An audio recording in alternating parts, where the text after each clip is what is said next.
আজকে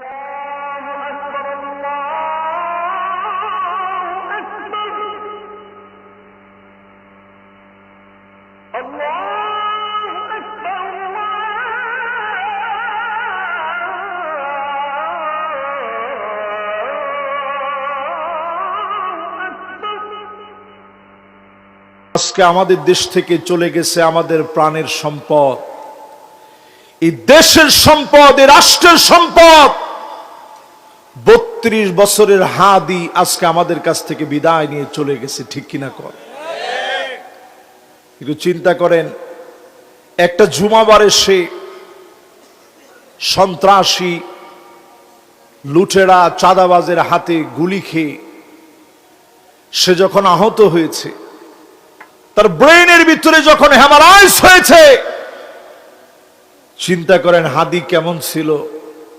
এই হ্যামারাইজ নিয়ে আল্লাহ রাব্বুল আলামিন যতদিন তারে বাঁচায় রাখছে, আরেকটা জুমাবারে আল্লাহ রাব্বুল আলামিন তারে কবুল করেছে শহীদ হিসাবে। জোরে করে আল্লাহু আকবার।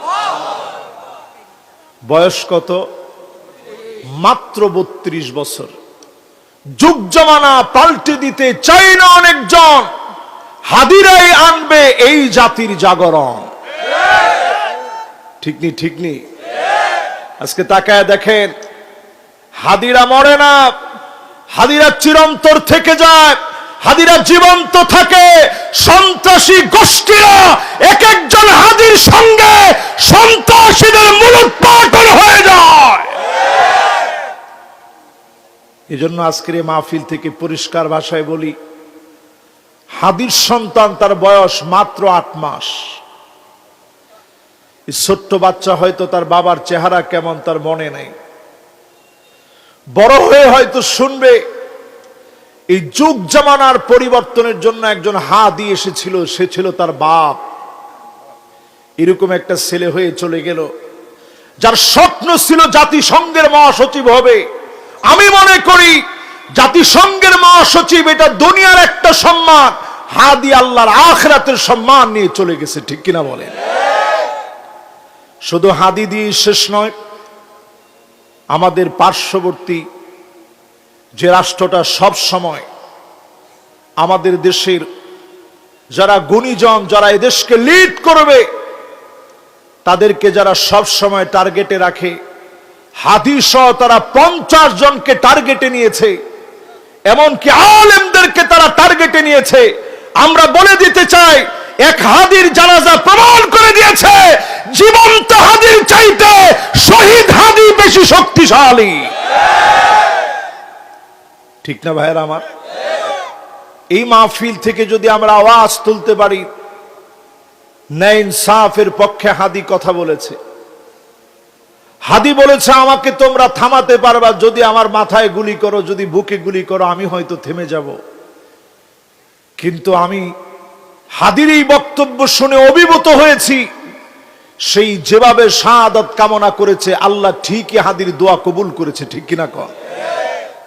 জাতির ভিতরে যে বিবাদ বিভাজন ছিল, এই বিবাদ বিভাজন সব কিছু হাদির এক জানাজা দিয়ে আবার প্রমাণ করে দিয়েছে স্বৈরাচারীদের বিরুদ্ধে এ জাতি ঐক্যবদ্ধ। ঠিক না ভাই? আজকের এই মাহফিল থেকে যদি এর দূর কথা আমরা বাড়ি নিয়ে যেতে পারি, হাদি যেমন আল্লাহরে বন্ধু বানায় সব সময় আল্লাহর কাছে যেতে চেয়েছে, আল্লাহ তার শেষ ঠিকানা করেছে জুমার নামাজ পড়ে বের হইছে। কাজটা ভালো না খারাপ? আমালুন সালেহ আইওয়াফিকাহু বিআমালিন সালেহ, নেক কাজ করতে করতে মারা যাবে। আমার শ্বশুর যিনি মারা গেলেন, মাগরিবের নামাজ জামাতের সঙ্গে পড়লে, জামাতের সঙ্গে মাগরিবের সালাত আদায় করে 2 রাকাত সুন্নাত পড়লেন। শরীরটা যখন খারাপ লাগতেছে, প্রচন্ড ভূমি হয়েছে, ব্রেনে হ্যামারাইজ হয়েছে, রক্তক্ষরণ হয়েছে, স্ট্রোক করে ফেলেছে, লাইফ সাপোর্টে ছিলেন। দুনিয়ার কোন শক্তি দিয়া কাউরে বাঁচায়া রাখা যায় না। লাইফ সাপোর্ট দিয়ে বাঁচায় রাখা যায় না, আইসিইউতে বাঁচায় রাখা যায় না, সিসিইউতে বাঁচায় রাখা যায় না। দুনিয়ার কেউ কাউরে বাঁচায় রাখতে পারে না। এই দুনিয়া শেষ, আবার আপনারে চলে যেতে হবে। আজকে শেষ যখন ওনার চেহারাটা দেখলাম, বারবার আমার মনে হলো নামাজি মানুষটা চলে গেছে।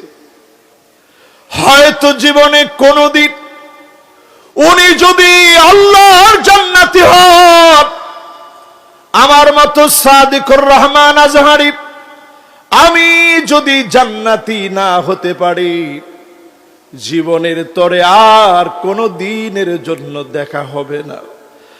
আর যদি জান্নাতি হয়ে যান, আবার যিনি জান্নাতি জান্নাতীদেরকে দেখা করায় দিবেন তিনি কে? আজকে যদি এই মাঠ থেকে সিদ্ধান্ত নেন, হাদিরা যে আন্দোলন করেছে, আল্লাহর জমিনে ইনসাফ প্রতিষ্ঠা করবে, কোরআন দিন ইনসাফ কায়েম করবেন, জমিন থেকে আযাব গজব গুলা উঠে যাবে।